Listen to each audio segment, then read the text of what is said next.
지난 5주, 오늘까지 6번의 설교를 통해서 야곱의 인생을 조명하고 있습니다. 시리즈 설교 특성상 이야기가 계속 이어지는데요.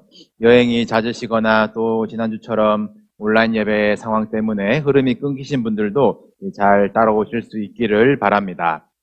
오늘 본문만 보시면, 오늘 본문만 보신 분들은 야곱의 이름이 이스라엘로 바뀌는 장면이구나 싶으시겠지만, 이 지난주 야복 강가에서 하나님과 씨름한 후에 이미 한번 바꾸어 주셨습니다. 오늘 이름을 야곱에서 이스라엘로 바꾸라 한 번 더 말씀하시는 장면이에요. 왜 다시 바꾸어 주실까요? 이름을 바꾸어 주셨는데도 이스라엘로 살지 못하고 계속 야곱, 속이는 자로 살았기 때문 아니겠습니까? 처음 이름을 바꾸어 주시던 날로부터 오늘 본문에 다시 이름을 바꾸어 주신 날까지 무슨 일이 있었는지 한번 보시겠습니다. 지난주 설교 제목, 이 야곱의 동선은 미스바에서 브니엘까지였습니다. 미스바에서 라반의 영향을 끊어내고 약속의 땅으로 들어왔는데 이 형 에서라는 이 스스로의 상처와 과거에 눌려 두렵고 답답한 중에 있었던 야곱이었습니다. 야복 강가에 홀로 서 있던 야곱은 붙들어 주시는 하나님의 은혜를 경험하게 되어요. 야곱에게는 씨름으로 다가왔습니다. 그 자리가 하나님의 얼굴을 본 자리, 브니엘이 되었습니다. 하나님의 얼굴을 본 시선으로 이스라엘로서 에서를 바라보게 됩니다. 에서가 더 이상 두려움이 되지 않아요. 에서와 만났습니다. 잘 지냈냐? 부자가 됐네. 형식적인 인사 나누고 또 형식적으로 가는 길에 그러면 같이 갈까? 이 에서가 물어보지만 형님, 제가 조금 피곤해서 저는 좀 천천히 가겠습니다. 완곡히 거절하는 야곱입니다. 이 에서라는 두려움과 상처가 더 이상 야곱을 힘들게 하지 않은 것이지 이 둘의 화해라고 볼 수는 없어요. 미안하단 말도 용서라는 말도 없으니까요. 이 20년 만에 만난 그날의 결말, 이 형제의 결말이 나와 있는데 33장 16절 18절입니다. 제가 읽겠습니다. 이날에 에서는 세일로 돌아가고 야곱은 숫곳에 이르러 자기를 위하여 집을 짓고 그의 가축을 위하여 우릿간을 지었으므로 그 땅 이름을 숫곳이라 부르더라. 야곱이 밧단 아람에서부터 평안히 가나안 땅 세겜 성읍에 이르러 그 성읍 앞에 장막을 치고. 화면 두시고요. 이들이 만난 당일에, 그날에 에서는 자기가 사는 세일로 돌아갑니다. 그리고 야곱은 숫곳이라는 곳에 이르러요. 이 숫곳은 가나안 땅입니다. 약속의 땅이기는 한데 하나님이 부르신 자리는 아니에요. 나는 언제나 내 집을 세우리까? 이 인생의 목표, 이 자신의 욕망을 위해서 야곱은 자기를 위하여 집을 짓고 그의 가축을 위하여 마구간을 지어서 숫곳이라 이름합니다. 그의 삶의 태도가 이스라엘에서 다시 자기 중심적인 야곱으로 돌아가 있어요. 야곱이 밧단 아람에서부터 평안히 가나안 땅으로 돌아온 것을 기념해서 땅도 사고 거기서 제단을 쌓고 엘헬로헤 이스라엘이라고 불러요. 베델로 돌아가서 하나님의 집을 짓겠다고 약속해놓고 대충 가나안이면 다 되지 어디쯤 자기가 가지고 싶은 땅 자기 돈으로 그래도 모양은 신앙의 모양으로 하고 싶어서 거기다가 제단을 쌓고 엘엘로헤 이스라엘, 하나님 이스라엘의 하나님이라고 이름을 붙입니다. 삶은 야곱의 옛 모습 그대로이면서 입으로는 이스라엘, 이제는 하나님도 속이려고 하는 야곱이에요. 에서라는 그 일생의 문제가 극복되자 이스라엘은 다시 야곱이 되어서 자기를 위하여, 자기 집을 위해서 살아가는 자가 되었습니다. 차라리 집도 소 양도 없이 얽매여서 고난 가운데 베델을 그리워하던 삶이 나았습니다. 다 가졌고 다 살 수 있고 평안하다 자평하며 베델에 갈 수 있는데도 가지 않는 그 고집이 야곱과 그의 가정을 얼마나 무너뜨리는지, 그가 그의 힘으로 세우려고 했던 그 자신의 집이 얼마나 엉망진창인지 디나라는 그 딸이 만난 사건으로 드러나게 됩니다. 창세기 34장에 기록된 사건인데요. 이 디나는 이 레아에게서 난 딸입니다. 지금 야곱의 아들이 11명이거든요. 이 11대 1 너무하지 않습니까? 네. 딸이 하나였을 것 같지는 않아요. 다른 딸도 있지 않았을까? 그런데 이 디나가 중요한 사건의 이제 중심 인물이어서 그녀의 이름이 특별히 기록된 것은 아닐까라고 학자들은 봅니다. 아직 막내 베냐민이 태어나지 않은 시점이고요. 요셉이 가장 막내인데 요셉이 태어난 직후에 야곱이 하란에서 떠나오거든요. 요셉 바로 위에 이제 자매가 이제 디나입니다. 디나도 이제 뭐 한두 살 차이로 추정을 하는데 하란을 떠날 때에 디나도 아마 이제 갓 걸음마를 떼는 수준이 아니었겠나 추정을 합니다. 이 디나가 34장에서는 어느덧 세겜에서 세겜 처녀들과 어울려 이제 나가는 이제 그런 이제 처녀가 되어 있어요. 아기가 자라서 처녀로 성숙하기까지. 야곱이 자기를 위하여 자기 가축을 위하여 집을 지은 이 세겜에서 최소 10여 년 정도 꽤 오랜 시간을 눌러 앉아 있었다는 것을 알 수가 있습니다. 디나가 이 세겜 시내에 놀러 나갔는데 그 땅 추장의 이름도 이제 세겜이거든요. 지명과 인명이 똑같습니다. 이 세겜의 대장을 세겜이라 부르는데 아무튼 이 세겜 땅의 추장 세겜이 이 디나를 보고 끌어들여 욕보입니다. 이 욕정에 의한 범죄이지만 이 세겜의 다음 태도와 조치는 그나마 책임감이 있어요. 그가 마음 깊이 디나를 사랑하고 그녀의 마음을 말로 위로했다라고 성경에 나와 있습니다. 그리고 자신의 아버지 하몰에게 저는 디나와 결혼하고 싶습니다라고 간청을 해요. 같은 시각 야곱은 디나가 당한 일을 듣게 됩니다. 그런데 어찌된 일인지 양을 치러 나간 아들들이 다 돌아올 때까지 한마디도 하지 않는 야곱이에요. 딸이 강간을 당했다는 것에 대한 분노도 또 상처 입었을 딸에 대한 위로도 전혀 없습니다. 무슨 생각을 하고 있었을까요? 그가 또 무슨 계산을 하고 있었는지는 이후에 드러나게 됩니다. 세겜의 아버지 하몰이 야곱에게 찾아옵니다. 미안하다는 말도 용서라는 말도 없어요. 그가 하는 말을 보시겠습니다. 창세기 34장 11절 12절 세겜도 디나의 아버지와 그의 남자 형제들에게 이르되 나로 너희에게 은혜를 입게 하라. 너희가 내게 말하는 것은 내가 다 주리니 이 소녀만 내게 주어 아내가 되게 하라. 아무리 큰 혼수와 예물을 청할지라도 내가 너희에게 말한 대로 주리라. 너가 말한 대로 내가 줄게. 어디서 많이 들어본 말이죠. 야곱을 묶어두려 했던 라반의 제안이 이러했었습니다. 똑같은 제안이에요. 얼마면 되는데? 라는 것이에요. 원하는 거 줄 테니 같이 살자. 하나님과 단절하게 만드는 세상의 화해 방법입니다. 우리 에서와 야곱의 화해, 또 야곱과 이 하몰이 화해하는 방법을 보고 계시지만 이 사람과 사람 사이의 진정한 화해와 화평이 얼마나 힘든지를 볼 수가 있어요. 화해가 무엇인가? 그나마 그려낸 사람이 이 요셉, 그리고 그를 팔아넘긴 이 형들과의 대화입니다. 이것은 요셉 이야기 때 다시 생각해 보시기로 하고 이 하몰이 내가 원하는 거 다 주겠다는 제안에 그 제안에도 야곱은 침묵합니다. 오히려 난리난 사람, 이 목소리를 높이는 사람은 들에서 돌아온 아들들이에요. 야곱의 아들들이 하몰에게 역제안을 합니다. 우리와 결혼을 하려면 너희 족속의 모든 남자들이 우리처럼 할례를 받아야 한다라는 것이에요. 큰 혼수나 예물을 요구하는 것이 아니니 하몰이 얼마나 솔깃하겠습니까?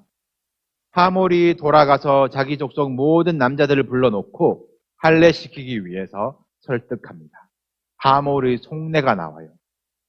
사람들아, 할례만 받으면 야곱의 모든 가축과 재산과 그의 소유가 우리 것이 된다. 그들의 말대로 하자라고 설득을 합니다.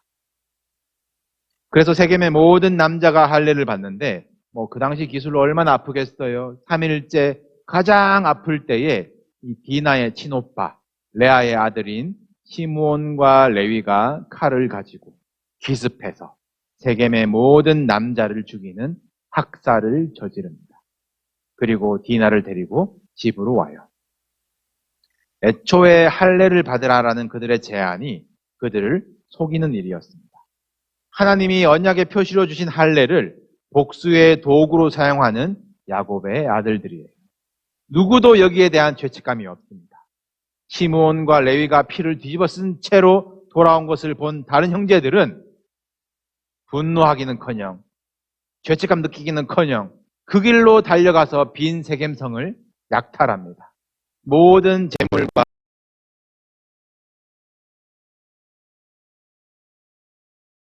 아들들이 이 지경이 되는 동안 침묵하던 야곱이 드디어 아들들에게 훈계하기 시작합니다. 34장 30절입니다. 화면을 눈으로 보시고요. 야곱의 훈계가 무엇입니까? 너희들 나한테 화 끼쳤다. 너희들 내 평판에 먹칠을 했다. 나는 수가 적은데 그들이 나를 치고 나를 죽이면 나와 내 집이 멸망하리라. 야곱이 아무 말도 못하고 침묵했던 이유는 수가 적기 때문입니다. 겁나기 때문입니다.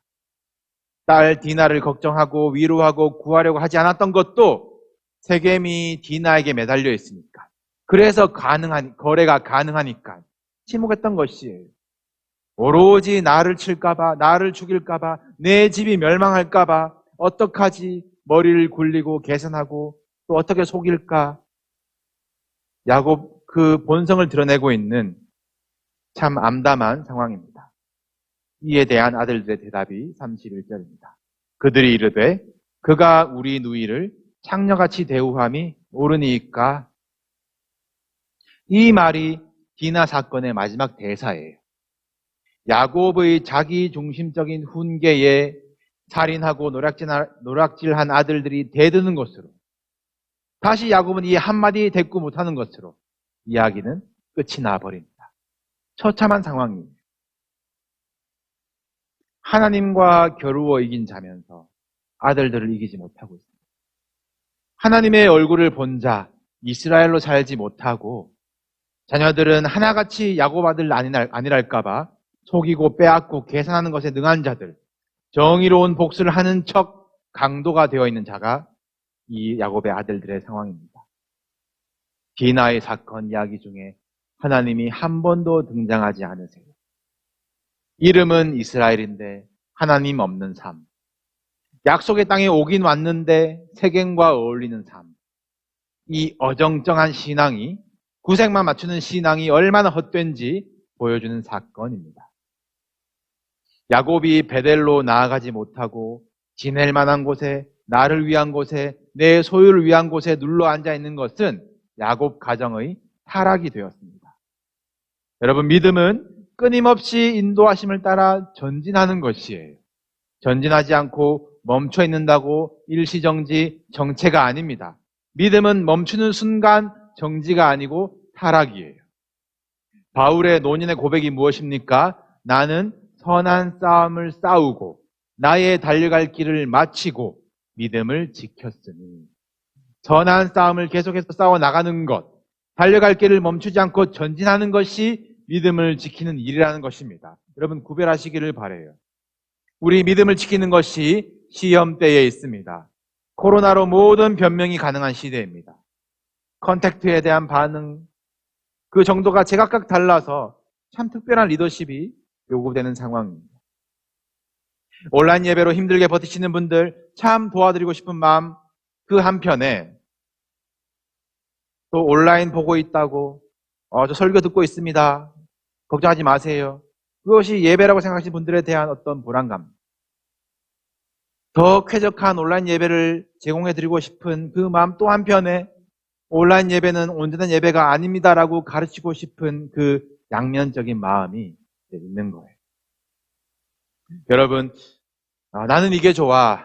보는 대로, 좋은 대로 묻어가지 마시고 이 신앙생활이라는 이 고결한 우리의 다짐이 믿음의 선한 싸움이 되도록 치열하게 고민하시길 바랍니다. 나는 내 신앙을 어떻게 지킬 것인가? 신앙생활에 아무 고민도 없고 유혹도 없고 내가 원하는 거 다 누리며 살 수 있을 것 같다면 뭔가 잘못되었다라는 것으로 점검해 보시기를 바라요. 사방으로 우겨쌈을 당하여도, 답답한 일을 당하여도, 거꾸로 때림을 당하여도 심히 큰 능력이 하나님께 있음을 믿으며 돌파하는 것이 우리에게 주신 믿음이고, 이 믿음을 얻는 자리가, 또 감사함의 영광을 돌리는 그 자리가 우리의 예배가 되어야 할 줄로 믿습니다. 야곱이 아무것도 할 수 없는 상황에 다시 하나님께서 개입하셔서 상황을 돌파하게 하신 것도 예배였습니다. 35장 1절 보시겠습니다. 하나님이 야곱에게 이르시되 일어나 베델로 올라가서 거기 거주하며 네가 네 형 에서의 낯을 피하여 도망하던 때에 내게 나타났던 하나님께 거기서 제단을 쌓으라 하신지라. 우리가 끝없이 전진하며 선한 싸움을 싸워 나가야 할 그 걸음이 믿음이라면 우리가 걸어 나가야 할 방향을 아는 것이 예배입니다. 우리는 다 양 같아서 각기 제 갈 길로 간다고 말씀하셨어요. 예배 가운데 이 목자 되신 주님의 음성을 깨닫고 방향을 잡아 나가야 합니다. 야곱은 베델로 가야 했었어요. 하나님의 집이 될 것이라고 약속했던 그곳으로 가서 하나님의 집을 세워야 매듭이 지어지는 것입니다. 자기 집을 짓고 있을 때가 아니라는 것이에요. 하나님은 야곱을 향해서 일어나라 말씀을 하십니다. 지금 야곱의 상황은 다른 선택의 여지가 없지요. 가나안의 전쟁을 일으킨 상황입니다. 야곱을 하나님의 말씀에 순종할 수밖에 없는 상황까지, 그에게 다른 선택의 여지가 없을 때까지 지켜보시다 말씀하시는 하나님이세요. 순종할 수밖에 없도록 만드시는 것도 하나님의 은혜입니다. 이제 야곱이 일어나 전진합니다. 그가 하나님께 나아갈 때에 첫 번째로 한 일이 그와 그의 집안 내에 있는 모든 우상들을 제거하고 정결하게 한 일이었습니다. 그리고 자녀들에게 자신이 경험한 하나님을 가르칩니다. 온 가족이 베델에 이르러 제단을 쌓고 하나님의 이름을 불러요. 그리고 난 후의 이야기가 오늘 함께 읽으신 본문의 이야기입니다. 밧단 아람, 다른 말로는 하란. 그가 하란에서 돌아온 지 벌써 10수년이지만 약속의 땅 대충 어디에 자기 집을 짓고 살아왔지만 성경은 야곱이 베델에 이르렀을 때에야, 하나님의 집을 지었을 때에야 그가 밧단 아람에서 돌아왔다라고 선언합니다. 세겜에 있을 때에는 돌아온 게 아니었어요. 돌아와 하나님을 예배하는 자에게 하나님은 다시 나타나셔서 복을 주시고, 네 이름을 다시는 야곱이라 부르지 않겠고 이스라엘이 내 이름이 되리라 다시 또 바꾸어 주십니다. 속이는 자로 살지 말고 하나님 붙들고 씨름하는 자로 살아라 라는 말씀이에요. 그리고 또 다시 생육하고 번성하라 라는 그 아담과 노아와 아브라함에게 하신 그 언약도 다시 약속해 주십니다. 다시 또 다시 저주치는 하나님의 사랑이 이스라엘, 하나님과 겨루어 이기는 자에 대한 하나님이 저어주시는 사람, 그 은혜인 줄로 믿습니다. 우리가 이 성도라는 이름을 얻고도 성도답지 못하게 또 야곱처럼 세상을 살지만, 우리가 예배로 나올 때마다 다시 또 다시 말씀을 주시고 회개할 때마다 다시 용서해 주시고 하나님의 자녀라고 다시 불러주시는 것이 예배하는 자에게 주시는 하나님의 은혜입니다. 예배할 때의 하나님은 하나님의 얼굴을 우리에게 비추어 주시고 우리는 브니엘, 하나님의 얼굴을 본 자로 살아갑니다. 또 세상 속을 살다가 반복되는 죄 앞에 넘어지기도 하지만 우리가 그럼에도 끊임없이 예배로 나와야 하는 이유가 예배할 때만 얻는 은혜가 있기 때문이고, 예배하는 자에게 부어주시는 하나님의 사랑이 예수 그리스도의 보혈이 우리의 죄를 덮고도 넉넉히 남기 때문입니다. 우리 이 야곱의 예배의 끝을 보실까요? 오늘 본문 13절입니다. 하나님이 그와 말씀하시던 곳에서 그를 떠나 올라가시니라. 베델의 예배 중에 하나님은 야곱과 대화, 말씀하시고 그를 떠나 올라가는 것으로 예배는 끝이 납니다. 하나님이 기쁘시게 받으신 예배입니다. 그리고 하나님이 떠나신 곳에 남는 것은 야곱이 하나님이 그와 말씀하시던 곳, 하나님이 자기와 말씀하시던 곳, 하나님이 자기와 말씀하시던 곳, 성경은 3번이나 반복해요. 예배 후에 남는 것은 하나님의 말씀입니다. 이것이 야곱이 드린 예배입니다. 라반과 세겜의 방해를 뚫고 원수의 위협을 넘어서 결국에는 베델까지 나아오는 것, 베델에 왔을 때 또다시 은혜를 주시는 하나님을 경험하며 인생의 의미를 찾고 새 이름을 얻는 것, 하나님을 만난 후에 우리 삶에는 그 말씀이 남아서 말씀 앞에서 살아가는 것, 그것이 예배입니다. 야곱의 이야기는 이렇게 끝이 나고 이제 요셉의 이야기로 중심은 옮겨져요. 무질서하고 살인하고 노력하던 야곱의 아들들을 이 요셉을 통해서 다루시는 하나님의 손길을 보시게 될 것입니다. 사랑하는 성도 여러분, 상황을 돌파하는 힘이 예배 가운데 있음을 경험하는 우리의 이 모임이 되기를 소원합니다. 사방으로 우겨쌈을 당한 것 같은 상황에서도 오직 여호와를 앙망하며 예배하는 자는 새 힘을 얻고 독수리 날개치며 올라감같이 돌파하며 우리를 끊임없이 올가매는 그 죄의 사슬은 끊어지고 원수의 거짓된 속삭임은 그 머리가 밟히는 것, 예수 그리스도를 주로 고백하며 예배하는 자에게 주시는 그 보혈의 능력입니다. 주님이 우리의 힘이요 기쁨이요 소망임을 이 찬양하면서 우리가 예배 가운데 변화받고 또 말씀 앞에서 또 한 주를 살아가는 저와 여러분 되시기를 주님의 이름으로 축복합니다.